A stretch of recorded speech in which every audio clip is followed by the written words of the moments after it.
بسم اللہ الرحمن الرحیم۔ شروع اللہ کے نام سے جو بڑا ہی مہربان نہایت ہی رحم والا ہے۔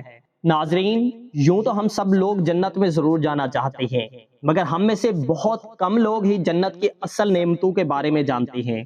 ناظرین، آج کے اس ویڈیو میں میں آپ کو جنت کی ایسی نعمت کے بارے میں بتاؤں گا جن کے بارے میں شاید آپ اس سے پہلے جانتے ہوں، اور جنت کو لے کر آپ کے دل میں جتنے بھی سوالات ہیں ان سب کے جوابات انشاءاللہ آج کے اس ویڈیو میں ضرور ملیں گے۔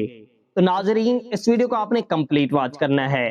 پیارے ناظرین، اہل جنت کا قد حضرت آدم علیہ السلام کے قد کے برابر ہوگا، کیونکہ حضرت آدم علیہ السلام کا قد 60 ہاتھ لمبا اور 7 ہاتھ چوڑا تھا، تو جنت میں ہمارا قد بھی 60 ہاتھ لمبا اور 7 ہاتھ چوڑا ہوگا۔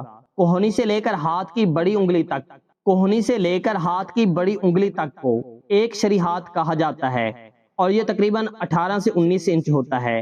اس حساب سے 90 سے 95 فٹ لمبا اور 10.5 سے 11 فٹ چوڑا بنتا ہے۔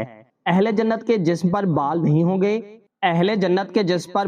ہوں گے اور ان کے چہروں پر داڑھی مونچھیں بھی نہیں ہوں گی، صرف سر کے بال، بھووں اور پلکوں کے بال ہوں گے۔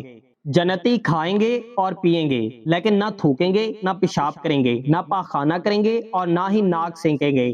بس ایک ڈکار آئے گی اور مشک کی طرح کا خوشبودار پسینہ آئے گا، ان دونوں سے کھانا ہضم ہو جائے گا۔ جنتی جنت میں جمع بھی کریں گے، لیکن مرد یا عورت کی منی نہیں نکلے گی، بلکہ مشک کی طرح کا خوشبودار پسینہ آئے گا، اس سے جنابت نکل جائے گی۔ جنت میں ایک مرد کو کھانے، پینے، جمع اور شہوت میں 100 مردوں جتنی طاقت دی جائے گی۔ جنت میں ہماری عمر 30 سال ہوگی اور پھر مزید کبھی نہیں بڑھے گی، اور یہ 30 سال قمری ہوں گے، یعنی اگر سورج کے سالوں میں انہیں تبدیل کیا جائے تو 29 سال 1 ماہ اور 8 دن کی عمر بنتی ہے۔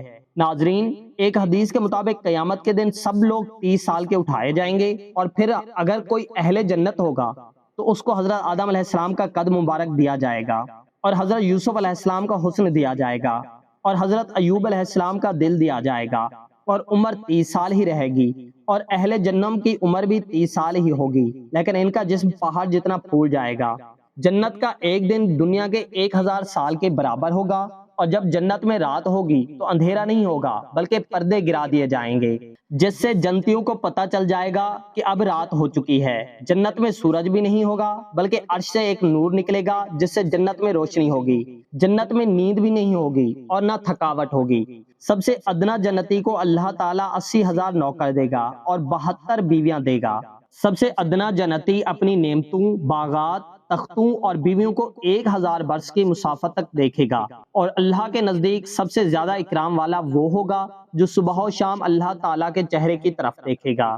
ناظرین، ایک اور حدیث کا مفہوم ہے کہ اگر جنت کی حور زمین کی طرف جھانکے تو جنت سے زمین تک ہر چیز روشن ہو جائے گی، یعنی ساتوں آسمان بھی روشن ہو جائیں اور زمین بھی۔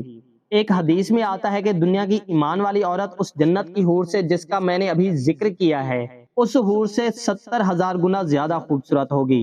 ناظرین، جنت کی لڑکی کے سر کے بال سر سے چلتے ہیں اور پاؤں کی ایڑی تک آتے ہیں، یعنی کہ لڑکی کا قد 90 فٹ ہے تو اس کے بال بھی 90 فٹ ہی ہوں گے۔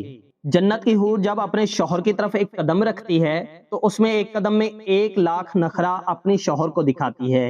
اہل جنت گورے، سفید رنگ والے ہوں گے، گھنگریالے بالوں والے اور سرمئی آنکھوں والے ہوں گے۔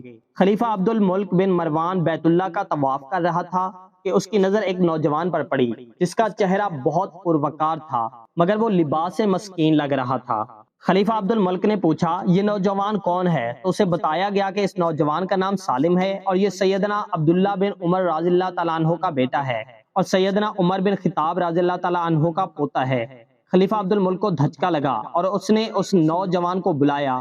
خلیفہ عبد الملک نے پوچھا کہ بیٹا، میں تمہارے دادا سیدنا عمر فاروق رضی اللہ تعالیٰ عنہ کا بڑا مدعا ہوں، مجھے تمہاری یہ حالت دیکھ کر بڑا دکھ ہوا ہے، مجھے خوشی ہوگی اگر میں تمہارے کوئی کام آ سکوں، تم اپنی ضرورت بیان کرو، جو مانگو گے دیا جائے گا۔ نوجوان نے جواب دیا، اے امیر المومنین، میں اس وقت اللہ کے گھر بیت اللہ میں ہوں اور مجھے شرم آتی ہے کہ میں اللہ کے گھر میں بیٹھ کر کسی اور سے کچھ مانگوں۔ خلیفہ عبد الملک نے اس کے چہرے کی طرف دیکھا اور پھر خاموش ہو گیا۔